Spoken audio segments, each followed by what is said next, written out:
All right, everyone. Welcome back to our second panel for the virtual Eaton Symposium.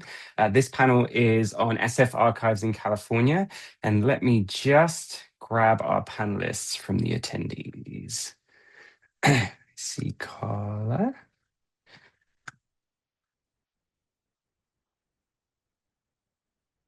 and Ryan. Awesome. Lisa from Cal State Fullerton sadly can't be with us today, but she has sent a recording that I'll play for everyone. So, Ryan, Karla, can you hear me? Can you see me? Hi. Hello. Hi, both. How's it going? Great. How are you? Yeah, pretty good. Pretty good. Thanks. So excited to hear your presentations. If it's okay with you, I figured we could just go um, down the list as it is on the schedule. So, Carla, are you happy to start? Sure. If I can be coached into sh screen sharing, which I might Oh, need for the sure, presentation, what do I need to do? sure. Uh, You should be able to share your screen as a panelist. okay. Let's see.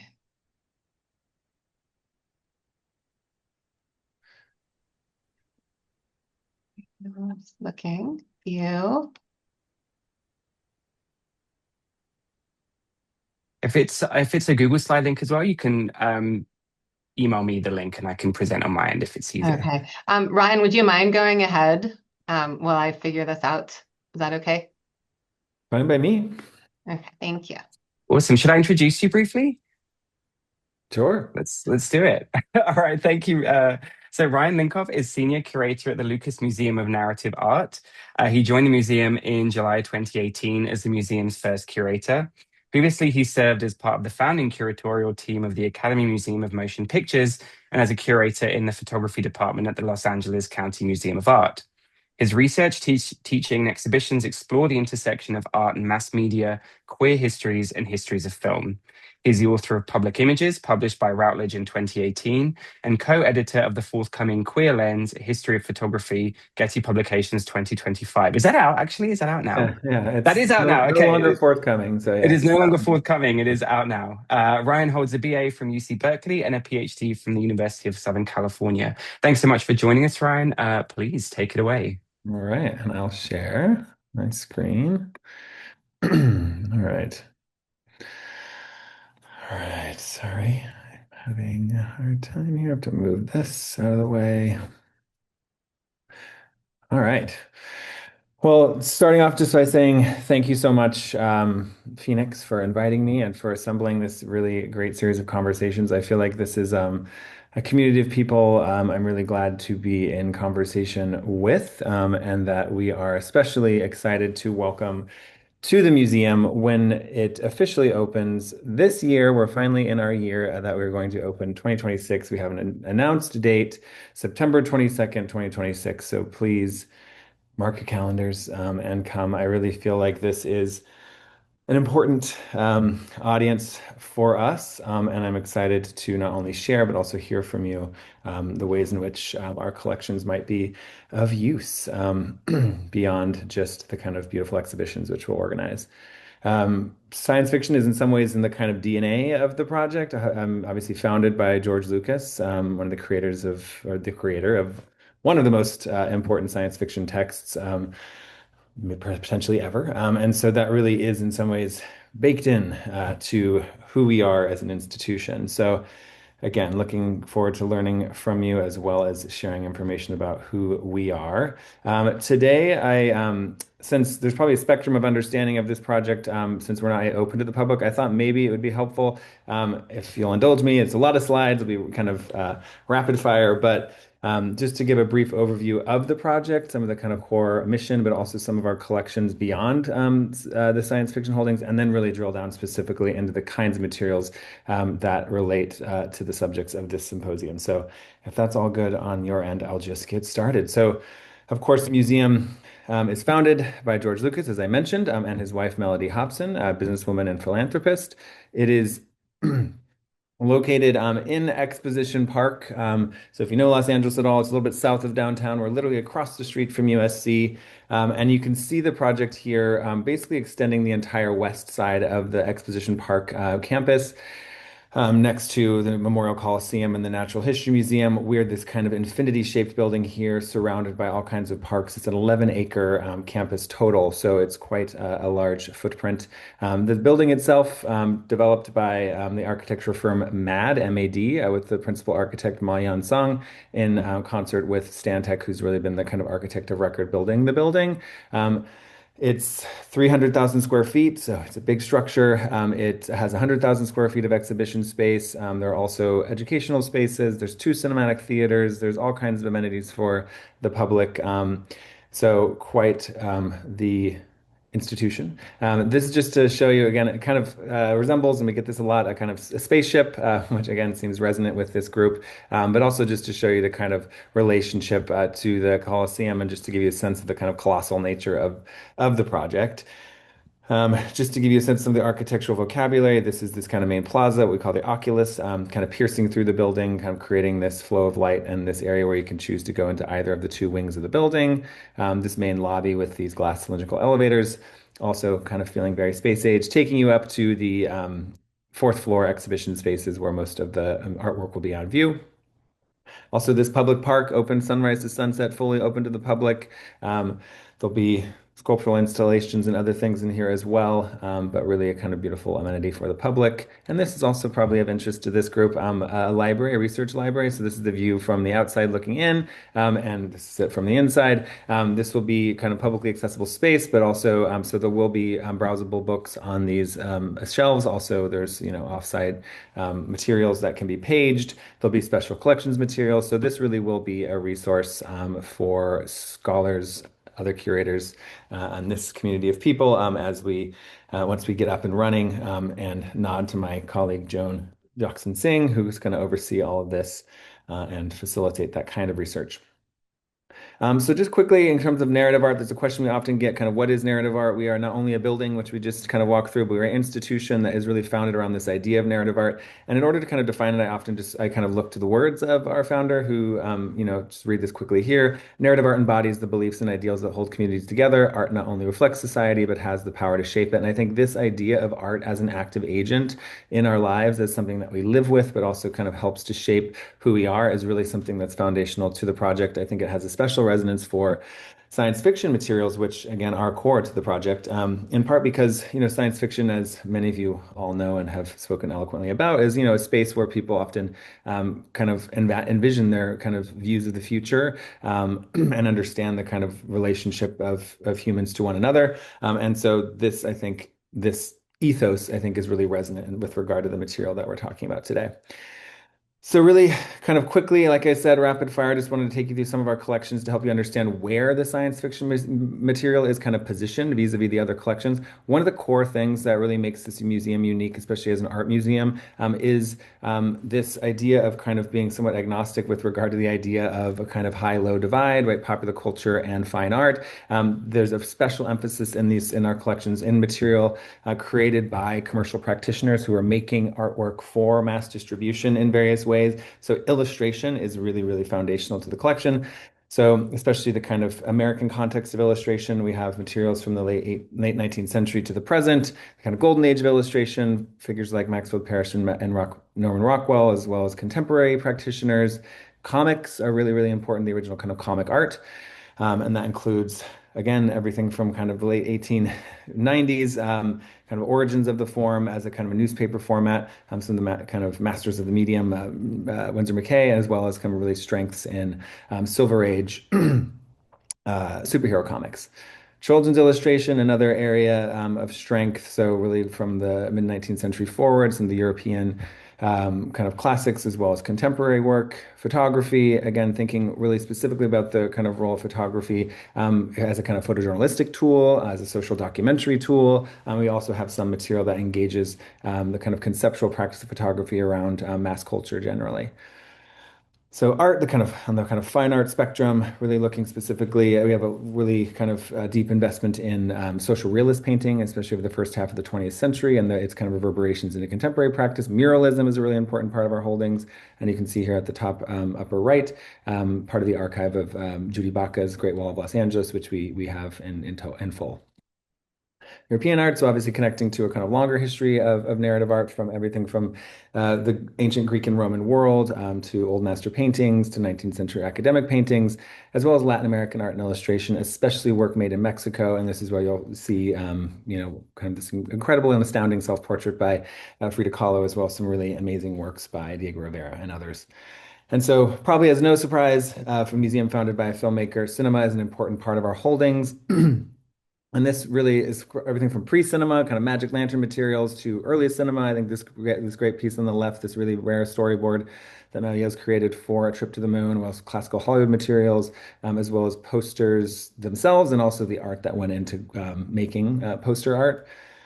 And that brings me, as a long preamble, it brings me to the kind of core material that I wanted to discuss with this group today. So Lucas Archives, this is really core and central to the identity of the museum project. This is the seed gift to the museum of over 100,000 objects, really tracing the history of Lucasfilm as a company from its founding in the early mid 1970s to its sale to Disney in 2012. And a huge shout out to my colleague Layla French, who has been working with this collection for decades at this point and knows it better than anyone and is an incredible source of knowledge when it comes to this material. So I owe a debt of gratitude to her. And just wanted to start with this image just to give a little bit of a glimpse into the kind of immensity and also the kind of diversity of the material in this collection. So you might recognize the image on the left. It's a publicity image that was made after the wrapping of the shooting of Return of the Jedi, showing just the kinds of materials that were preserved after the production. And that was kind of a process that was put into place. So an immense amount of material was preserved throughout the entire kind of history of the company and all the way through the prequels. And so really, really deep holdings. You can see here on the right, this is a historic photo of Skywalker Ranch, where the material still lives today. Obviously, it looks very different now as it's kind of been brought into line with more kind of museum standards storage practices, but nonetheless, it is still the kind of historic and current home of that archive. So we're a unique institution in the sense that we're based in Los Angeles. The vast majority of our kind of art collections are here, but this really important part of our institution is still in Northern California. Um, so just quickly, in terms of the kind of scope of it, this includes, again, all films that were within the umbrella of Lucasfilm during those years. So obviously Star Wars, in addition to Indiana Jones, as well as Howard the Duck, Willow, other titles. Also, there's material related to industrial light and magic, some really important special effects materials, including matte paintings and others related to titles that weren't Lucasfilm titles, but were nonetheless in affiliation with the teams that worked at Lucasfilm. So just to give you a kind of overview of some of this material, it is really, really rich, and no short presentation could really give all of a sense of everything that is there. It is deep, as I mentioned, an estimated 100,000 objects.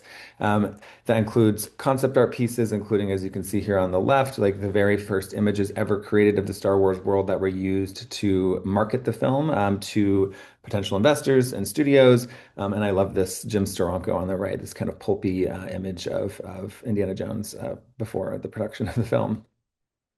Also, some poster concept art. So, really great examples of the ways in which the film was going to be marketed, and also the kind of identity of the film at these early stages. The one in the center always kind of amazes me. You can see the kind of contours of the characters that we come to know, but obviously. Chewie looks a little different. You see Han with a lightsaber, which we obviously never see. And then, really interestingly, Luke is a female figure at the kind of crouched at the center. Storyboards, so really kind of helping kind of understand the whole kind of narrative construction of these films with all kinds of marginal, kind of really cool, crucial information that will be helpful for researchers. An enormous number of models and maquettes that are in really great condition. What's really, I think, amazing about this collection is you can really track the history, the transition essentially from a kind of analog production process to a more digital-based production process. And we have all of these analog materials and some of the very, very final models that were created in the prequels before the kind of more larger total shift to digital. incredible number of props. And I think we are the only institution in the world can say that we have the Ark of the Covenant in our collection. We actually have two, so that's a big deal. And then costumes, so costumes from all of these different films, really, really spectacular part of the collection as well. I think one of the really, really great things about this is that it came whole hog in terms of what we received. So that includes the kind of corporate history of Lucasfilm that sh shows not only the kind of materials that were produced to kind of sell these films, but also some of the kind of internal correspondences that happened in the production of the films, which is really, really rare in some ways, as many researchers know. Getting access to corporate archives is not always the easiest. So the fact that this has now become part of a museum collection, I think, is a really, really rare opportunity. So that's, I think, one of the, if you know, a very, very important part of our science fiction holdings is those Lucas Archive materials, but also want to kind of highlight some of my personal favorite stuff, is science fiction material and science fiction and fantasy materials, stuff that I've really, really enjoyed working with. I've been with the museum for 7.5 years, been working closely with the founders and our museum teams to kind of build and assess the collections, and this is really some of my absolute favorite material. So materials that were made for publications of various kinds, all throughout the 20th century, especially in the kind of mid 20th century years from the 20s through the 60s, 70s. This includes some of the kind of major periodicals, like Amazing Stories, as I think there's a conversation later today. This one in the center was created as a cover for Amazing Stories. Also for paperback books from the 20s forward, including some of the kind of key texts, especially there's a lot of work related to Edgar Rice Burroughs' stories. We have really, really rich holdings in Frank Frazetta's materials, which, again, another personal favorite, and Boris Vallejo, including this one about a world completely made of lava, which is quite fascinating. And some other great examples from the 70s, 80s, and even 90s and early 2000s. And always like to draw attention to this Rowena Morrill of robotic popes, which I think is a really cool piece. Our comic art holdings also have a lot of material related to science fiction. So really, really kind of great opportunities to explore the various ways in which science fiction narratives kind of spilled out into these other forms as well as more contemporary examples. Really drawing attention to this one in the center, this children's book, actually, Lowriders in Space, about a kind of group of people kind of using spaceship lowriders to kind of navigate their own interplanetary adventures. I just wanted to highlight quickly again, like, so some of the research capabilities or possibilities of the museum's collections, including some of the special collections and library materials. We still haven't quite sorted out like that. We still haven't quite determined all kind of access policies going forward. But wanted just to give an example of the kinds of research that we're doing on the kind of curatorial side to help explore and explain our collections, before they go on view, so that we, fully understand who they are, and also as a kind of template for how others might be able to conduct research on materials that often are very, very under-researched. So, of course, we are sourcing original publications for anything that is in our collection, not only so that we have those materials, but also so that we understand the original context in its kind of thorough complexity.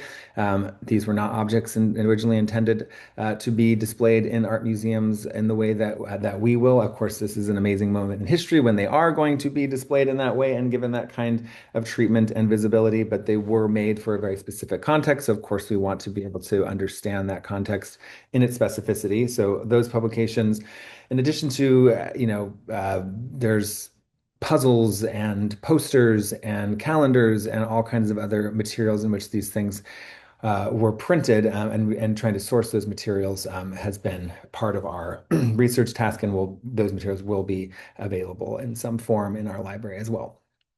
And also trading cards is one of them. And speaking of trading cards, I wanted to kind of maybe drill down even a little bit further into one specific example in the collection, and just show the kinds of supporting materials that we have and the kinds of research that is kind of possible with our collections. Some of you might recognize this image created by Norman Saunders in 1962 for the Top Trading Card Company. He worked in collaboration with a number of different artists over the course for the entire series. This was the first of 55 artworks that were created for the Topps company as trading cards. related called Mars Attacks, eventually given the title Mars Attacks. So worked with this group of artists, one of whom was Wally Wood, who of course had his own identity as a comic artist and illustrator. And what's really interesting is you kind of dig a little bit deeper into this, realize that Wally Wood was essentially kind of adapting an image that he had created a decade prior in the comic magazine Weird Science. And you can see it here. Essentially, it's the same idea, the same kind of glass dome, a skeletal figure with the large head and the mechanical suit that was later used in the series 10 years later. So kind of thinking about the interesting parallels between these different media and how they kind of transfer from one to the next. And of course, overall, the Mars Attack story is very much indebted to the War of the Worlds and a lot of the visual iconography of that is very prominent in science fiction periodicals of the first half of the 20th century. We also have, as part of the acquisition, what we were able to get materials, kind of archival and associated material, accompanying materials from Norman Saunders that kind of help understand how his creative process essentially. So you can see here him using photography to help him articulate this vision of this skeletal head with the dome over it. And then also some of the publicity materials he created where he kind of articulated that very iconic typeface that was used across the whole series. So interesting examples there. And then, of course, we have the cards themselves, which kind of navigate through these 55 different cards, this whole sequence of events. These themselves become like highly collectible in part because they were, they were banned. They were quite violent and they were marketed to children, and that's not always the best combination, as it turns out. So they were pulled from production and distribution, but then they kind of, by virtue of that, in some ways became a cult favorite and were recirculated as collector's editions. And of course, inspired a whole generation of people, including Tim Burton. And this kind of brings us full circle back to ILM. ILM was crucial in creating the digital characters, as far as I understand it, the very first fully digital characters that interact and speak to the to other live action characters, really in cinema history. Started out supposed to be stop motion, and then ILM kind of stepped in to create these digital characters. So it kind of brings us full circle back to some of the kind of world that George Lucas created and kind of knits together the various different avenues of our collection. So I'll stop there, but I look forward to any questions and look forward to learning more from you all.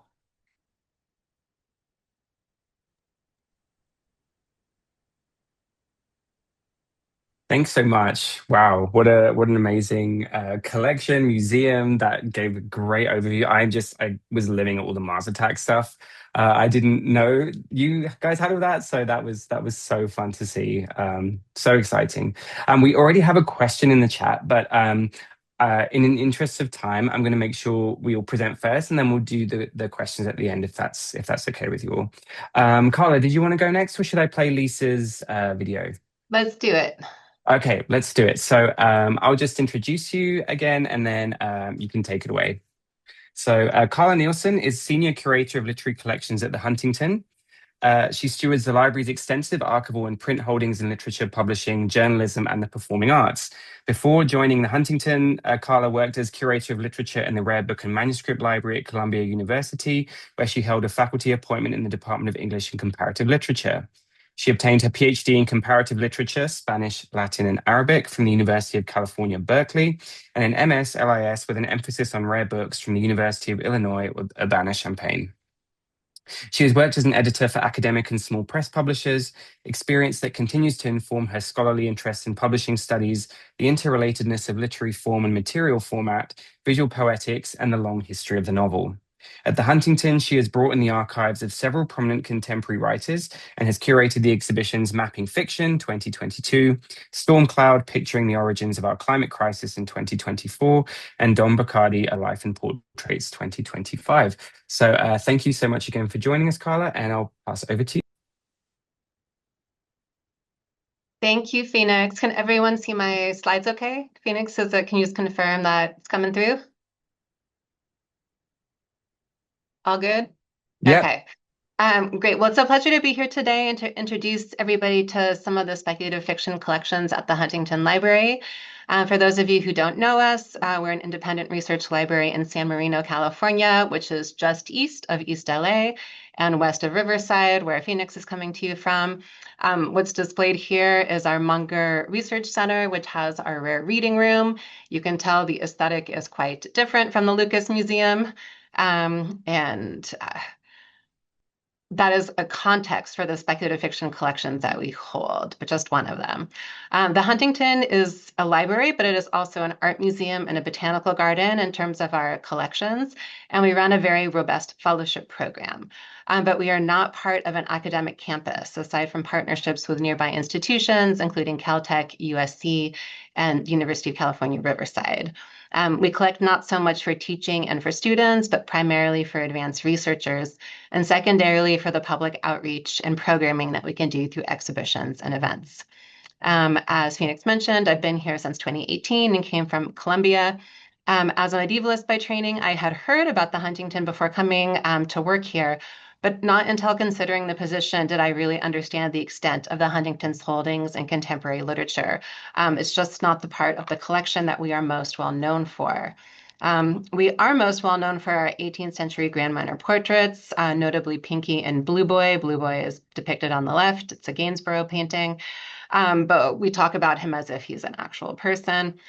We are known for extensive holdings of medieval manuscripts and printed books from the 15th through the 19th century, and perhaps most well known for our holdings in the early modern Atlantic world. You see on the right the page from that introduces the Knight's Tale from our Ellesmere Chaucer manuscript, the most significant manuscript of the Canterbury Tales. We are known as a bastion for Western American Anglophilia and a safe haven for expatriate Brits. Our tea room is pictured here at the center with John Singleton Copley's Western Brothers on the left and a photograph of Christopher Isherwood and David Hockney on Catalina Island with their boyfriends and friends on the right. Copley was born in Boston but worked primarily in England. We have several of his paintings. Isherwood and Hockney were born in England but lived for decades in Los Angeles, and we hold the papers of Isherwood and his longtime partner, John Bacardi. But we also have some very significant collections in speculative fiction, and it's been really great to connect with librarians at other local institutions with more pronounced emphases in this area, such as those represented on this panel, so that we can, think about more ways to collaborate and amplify our respective work. So most of you probably already know that the Huntington holds the papers of Octavia E. Butler. And when she died in 2006 at the age of 58, we learned that she had bequeathed her papers to us. She came to the Huntington as a local author when she still lived in Pasadena, and had been approached by the Huntington literature curator at the time, Sue Hodson, about her papers. Even after she moved to the Pacific Northwest in 2000, and even after being approached by the University of Oregon for inclusion in their great collection of feminist science fiction archives, I've seen their solicitation letter in the archive, Butler decided to go with her hometown research library. She grew up just a few miles from the Huntington in Pasadena, and her last home was just up the road. This image shows a map we made in association with the Map Being Fiction exhibition in 2022, which shows some local landmarks relevant to Butler's life, which we still distribute in paper and online. Butler's archive came to the Huntington in 2008 with some stragglers in 2017, and we opened the collection for research in 2013. Over the 12 years since the collection has been open, it has been the most requested collection by researchers in our reading room. Given the Huntington's previous emphasis on earlier periods and on people in positions of political and economic power, we really focus on presidents, queens, dukes, etc. To have the most requested collection be the papers of a local Black female writer of speculative fiction has been a significant new center for the organization. It has prompted several larger shifts in collecting, but also in policy.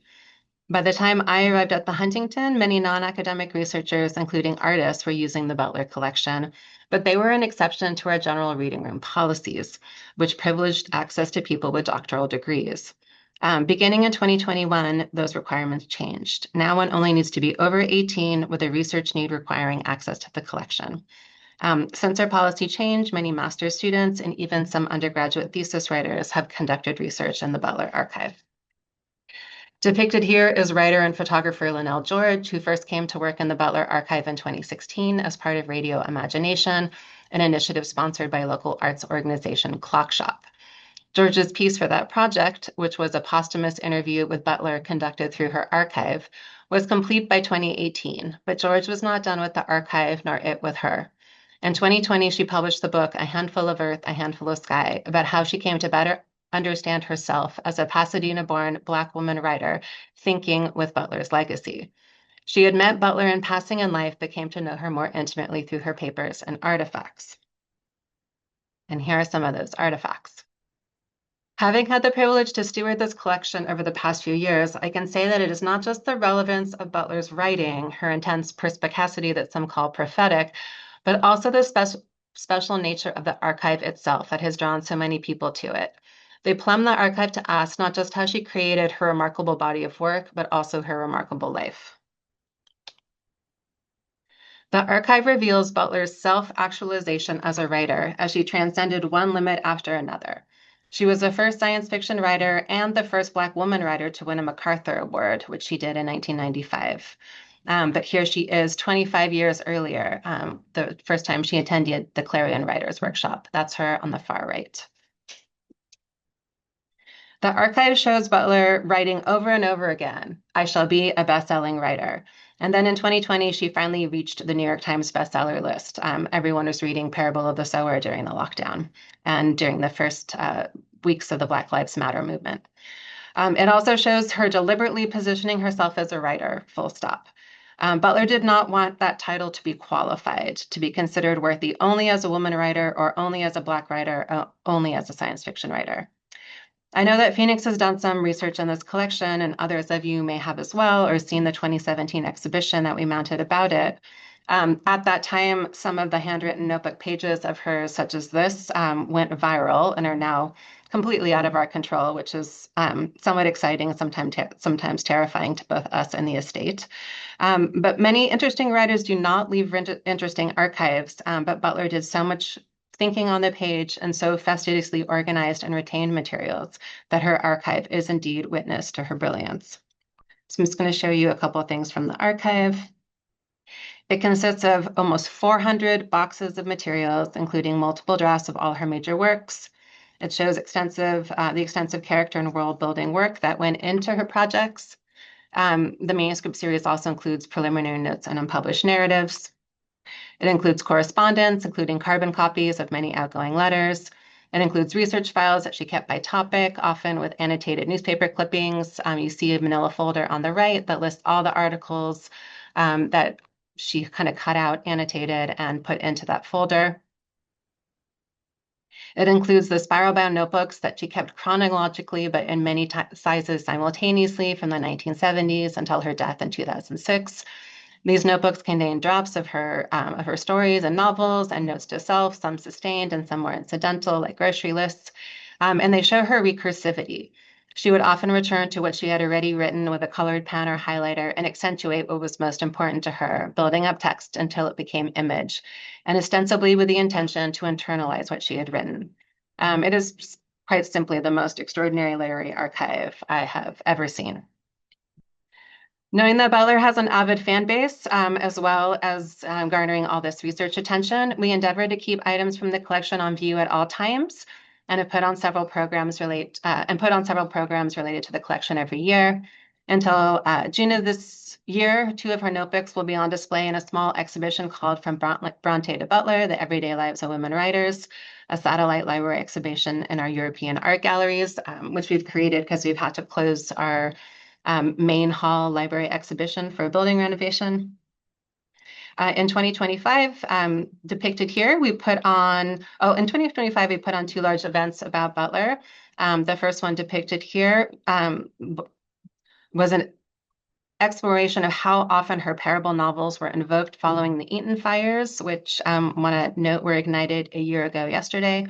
An exploration of how the work became a helpful way for the neighborhood to process that trauma and imagine how to regroup and rebuild. The second was a an event that explored the bookmaking decisions in the Arian Press edition of Kindred with art by Alison Sarr. Before Butler's archive came to the Huntington, the only science fiction author whose papers we held in volume was Robert Silverberg, who, from what I understand, is pretty far from Butler in the pantheon of science fiction greats, though also a great.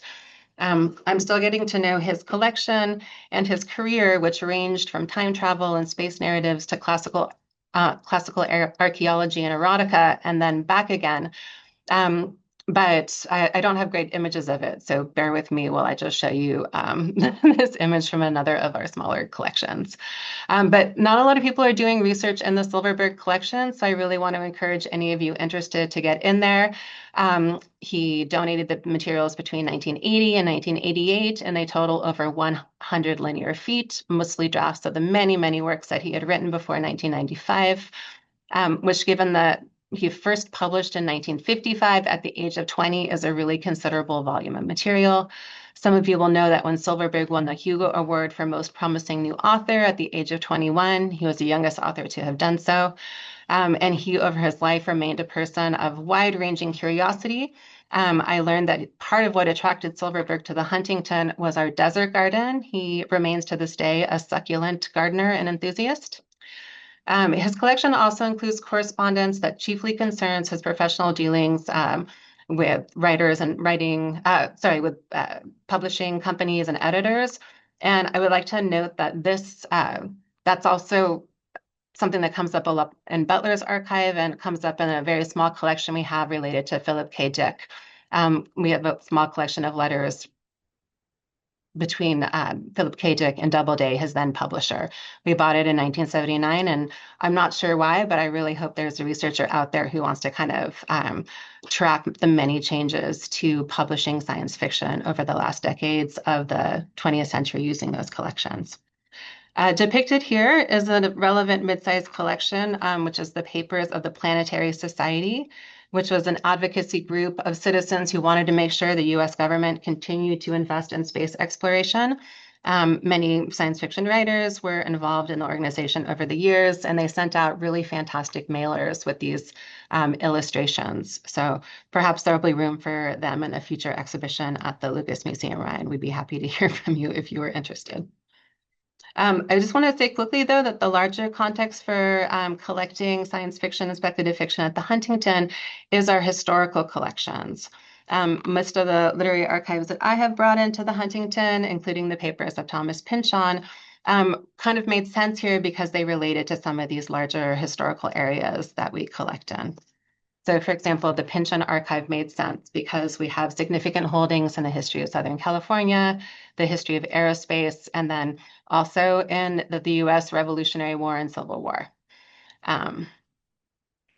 Last, I want to talk quickly about a collection that we announced that we brought in this fall, which are the papers of the writer Kim Stanley Robinson, winner of multiple Locus and Nebula Awards, and most well known for the Mars trilogy of the 1990s and for 2020's The Ministry of the Future. Kim Stanley Robinson's papers made sense here, not just because he shares Butler's interest in climate crisis, but because of points of contact with other nature writing in the collection, including works by Henry David Thoreau. We hold the multiple drafts of Walden. Here's one page of it illustrated here, and many collections related to an idol of Robinson's, who is John Muir.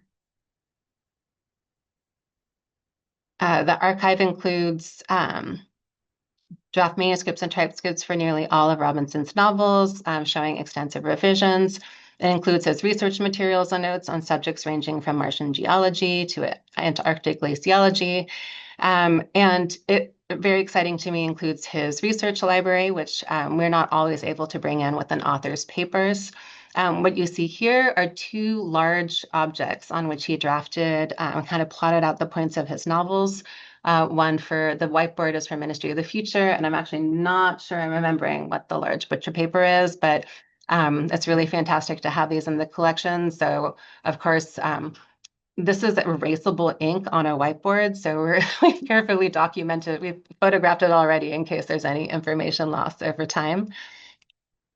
And Like Butler, Robinson kept extensive notebooks. So he has decades and decades of notebooks where he kept track of all of his reading, where he tried out scenes for novels. And so those are going to be research gold when we're able to open the collection, which we hope to be able to do in 2027. So hopefully there's more to come, but that is where we are for now.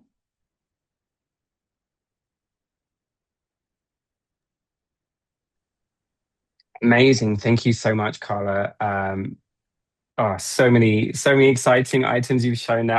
I was struck by the whiteboard. I've never seen such a thing in an archival collection. So that's fantastic. And I think, as you mentioned, one thing the Huntington has been so fantastic at doing, especially in recent years, is allowing access to or facilitating access to the research collections. You know, through the fellowships, I benefited from a short-term fellowship, and as much as we've been talking about bringing collections out to audiences through online events and outreach, so on, I think the fact that Huntington is really investing in researchers and scholars to do the work with these materials is really fantastic. So kudos to you all. And with that, I will share my screen to show the video from Lisa Mix, who, as I mentioned, is the Director of Special Collections at Cal State Fullerton. It's about 12 minutes. So again, audience, if you have questions, please feel free to jot them down, and we should have a few minutes at the end for our panelists to answer. So bear with me a sec. Let's get this going.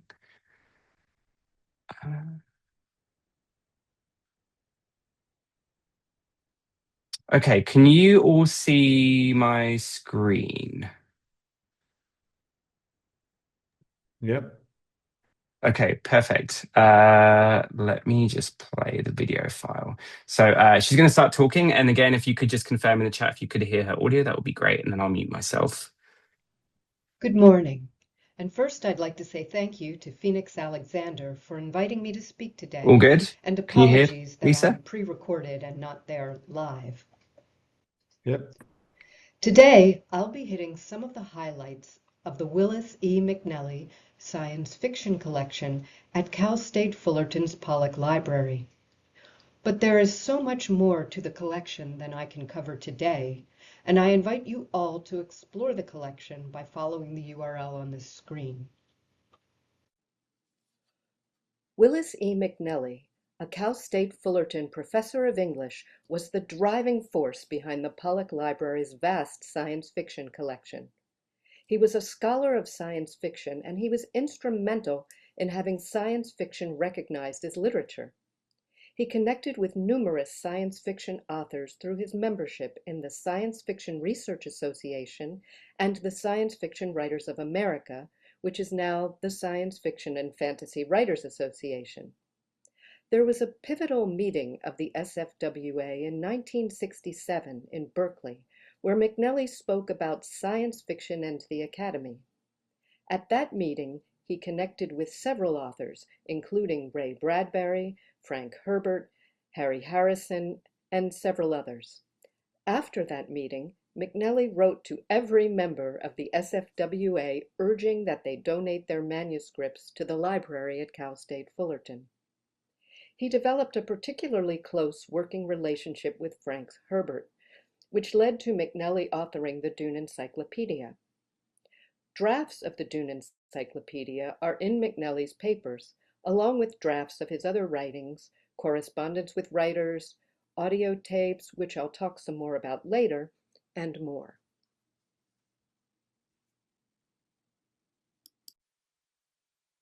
Through his connections with writers, McNelly developed the manuscript collections. And this slide lists most of them. I've left out a few that were like very small, consisting of just one folder containing a galley proof. But they are of varying sizes, and as an archivist, I should note that it is rare, if not impossible, for one repository to have the entire corpus of one person's papers. For example, you will find correspondence and manuscripts from Philip K. Dick and several other of these writers at other institutions. But now I'll discuss three of our most prominent and popular manuscript collections. So as I mentioned, McNelly had an especially close professional relationship with Frank Herbert. Herbert often guest lectured in McNally's classes, and the Herbert papers came to the library in accruals over several years. Surely the jewel in the collection is the Dune manuscript, of which you see a page on the right. And students in particular love seeing this as it gives a sense of his process as a writer. But what I find fascinating are his research notes on a variety of topics from his years as a journalist, before he wrote what would become Dune. Herbert was keenly interested in the environment and ecology. On the left is a page from a draft of an article that he wrote in the 1950s about sand dunes in Oregon. And one can imagine that this helped to inspire the landscape of the planet Arrakis. He talks about sand dunes pushed by steady winds, building up waves like ocean waves, and wind-driven dunes have swallowed whole cities and towns. Ray Bradbury's papers at Cal State Fullerton contain manuscripts of many of his short stories, novels, and plays. A highlight consists of manuscripts of several iterations of Fahrenheit 451, which imagines a future in which all books are banned. Fahrenheit 451 started as a short story called The Fireman. On the left is the first page of a working draft of Fahrenheit 451. At the top right is an outline of The Fireman, and you can see how the story was developed from there. And at the far right is a page from Bradbury's working notes on Fahrenheit 451. Philip K. Dick's papers document his varied body of work, but also his relationships with people through his correspondence, his responses to criticism of his work, and his relationship with science fiction fandom. The collection also holds newsletters and other materials from the Philip K. Dick Society, which is one of the major fan groups. The Man in the High Castle is one of his best-known works, and especially now due to the series on Amazon Video.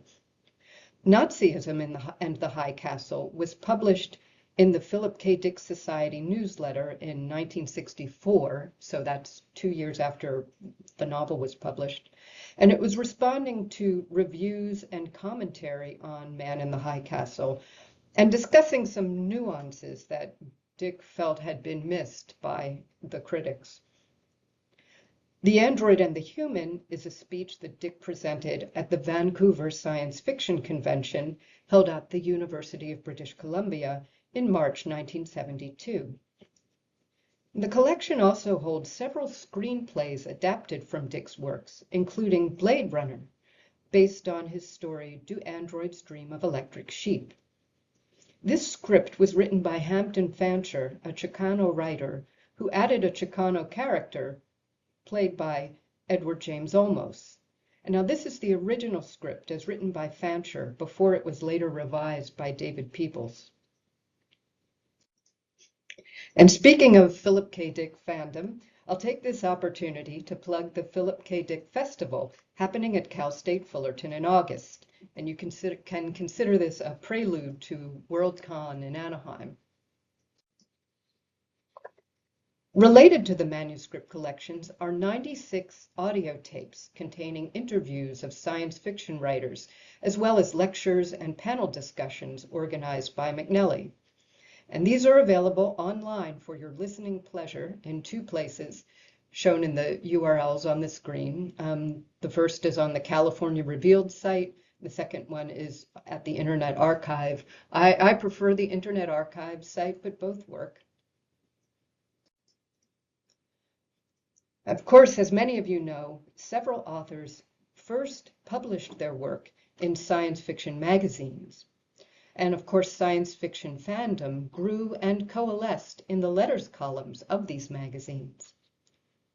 Cal State Fullerton's collection contains more than 150 titles, including pulp magazines such as Amazing Stories, which will be celebrating its 100th anniversary this April, And I really like analog science fact and science fiction, which started as astounding stories of super science. Dune was first published as a serial in analog, beginning in the December 1963 issue shown here. Of course, zines are very important to science fiction fandom, and Cal State Fullerton holds a diverse collection of science fiction fanzines, including 90 different titles. Babel is obviously a Star Trek fanzine. Chernobylization is a zine produced by a Ukrainian science fiction club called Zoryany Shlaya, which translates to Star Trek. And the zine on the right was produced by Cal State Fullerton's own Science Fiction and Fantasy Literature Club.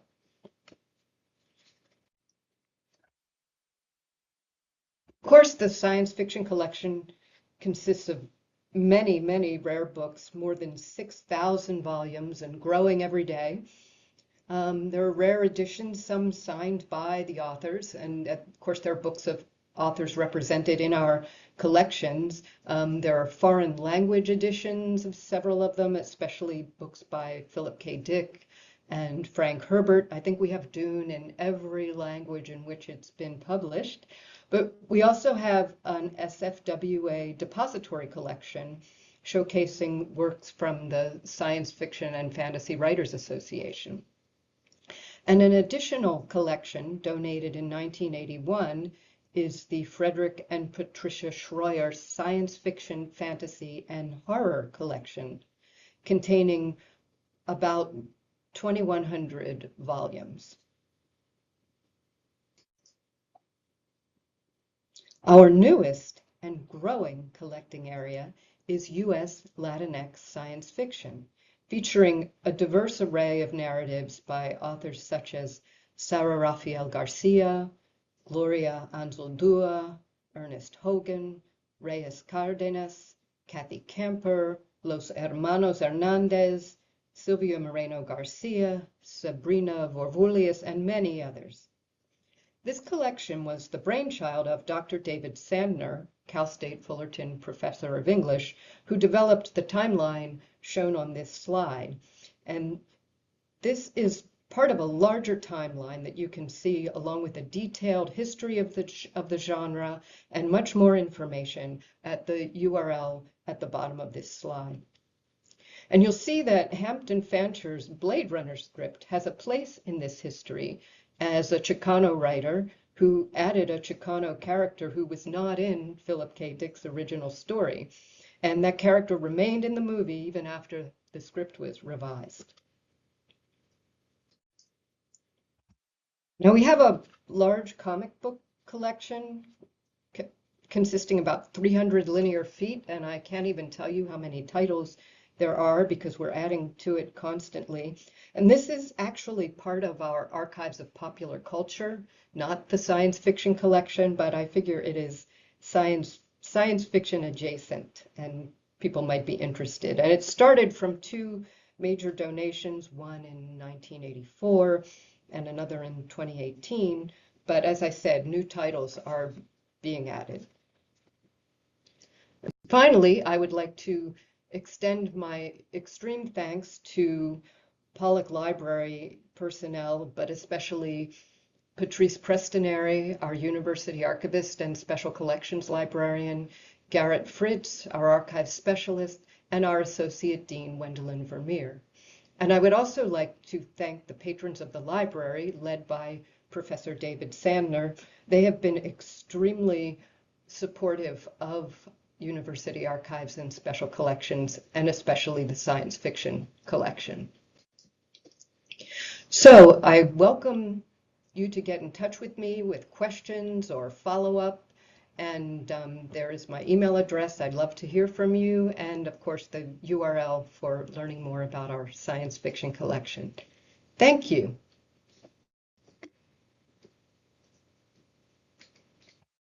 All right. We thank Lisa again for that. And again, she apologizes that she cannot be here today. But hopefully you got as much of that from that as I did. Let me see how I can actually stop sharing. Let me just go back to sharing my screen and then, okay, stop sharing. All right, perfect. So thank you so much, Karla, Ryan, Lisa. We do have a few questions for audience Q&A before lunch. So again, if you haven't already, please drop them in the chat. But we have a question I see from Mary Michelle. This is for Ryan. Will you be collecting Star Wars comics and novelizations as well for the Lucas? That's a great question. And yeah, and I can't speak with absolute precision on it. I know we have an enormous amount of the comics that were created, like the original comic art that was created for.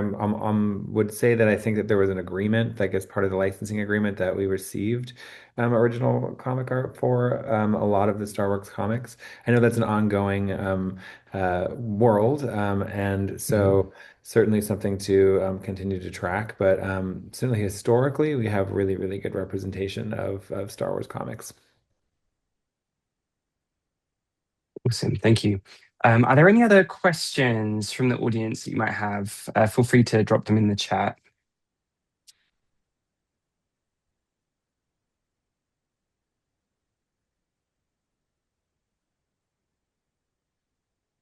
Okay, I'll go then. I'll jump in if nobody has any questions. I love seeing the run through of the Lucas Museum, Ryan, and I love that there's a dedicated library space as well. Now, just even in that mix of materials you showed us, you have fine art, you have comics, you have objects. I'm curious about your mention at the end of finding the print materials that were displayed as art objects in a way. So. Are there going to be different curatorial, I guess, is there a different methodology for displaying things in the research library as opposed to, as part of an art gallery, even obviously they're books and artworks? Mhm. You know, it's a really good question, and my colleague, the director of libraries, would probably be the best person to answer it. But I know there is a desire, I'll say that, to include, highlights from special collections, rare materials, like in the library space. Like how that will look and Hmm. all of that, I think is still being determined. And it would, Hmm. I think it would, of course, follow different methodology in the sense that those are kind of would be displayed slightly differently, but also access to them would be, kind of would be different. And also the library, as you saw, I mean, it's a really beautiful space. It's not massive, so you have to be kind of creative with the use of that space in terms of Hmm. how it's installed. But yeah, I think the hope and expectation is that we're able to highlight some of the things that are really rare and special that are in our library holdings. Fantastic, awesome. Um, And let's see. So another question from Professor Andre Carrington. Thank you all. For Ryan and Karla, how much interest do you get in your collections from the general public and how much comes from academics?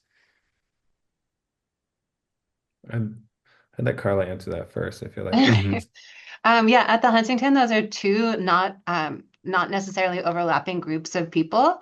So while we collect in the library for primarily for the researchers, and then kind of, have a very robust library with like a staff of over 80 people that does creates the finding aids and runs a really large reading room with 50 seats.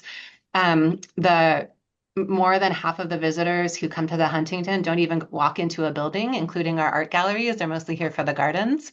So it's Hmm. a really interesting combination of a public that comes to the Huntington for a variety of reasons, who we try to entice inside, and then a group of researchers who come for our collections who are, like to go outside. Um, and from our end, I mean, I would say like again, it's the kind of pathways of communication aren't like clearly articulated at this point. We have a kind of general information email that we see, and we get, and we also have like a development email, other things that like sometimes a variety of different pathways. People kind of send us questions about the collection. I wouldn't say there actually, and this is really interesting, there isn't. Um, an enormous amount of kind of like academic inquiries. I mean, there's some, and with regard to trying to license certain images in the collection. Hmm. we haven't gotten a lot of like research requests, and I don't know if that's in part because we just don't yet exist. There's not like a kind of broader understanding of the character and depth of our collections. Also, maybe not an understanding that we do have this kind of library that will have a Mm.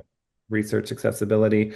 So I think we are bracing ourselves for those kinds of queries going forward, but as of now, it hasn't been a primary area of interest.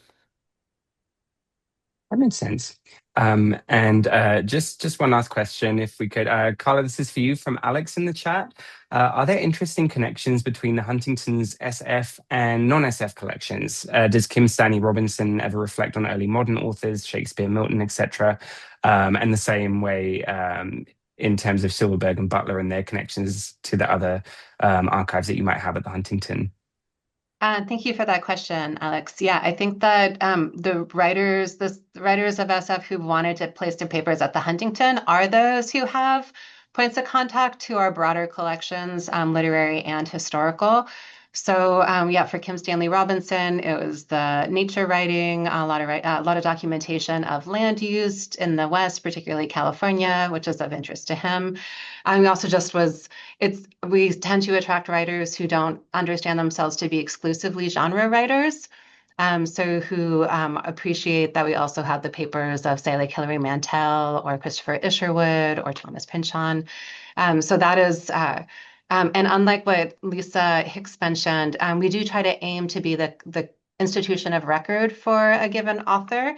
If someone has been orphaned, like where their archive has begun, is no longer able to collect them, we have taken some half collections in, but mostly we attempt to be the curator of record. Sorry, the institution of record for an author.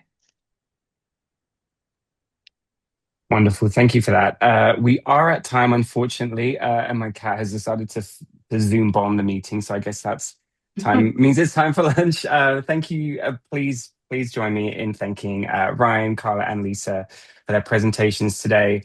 If we didn't get to your question in the chat, I do apologize, but I'm sure any of us are welcome to take your questions over email. So feel free to reach out to us.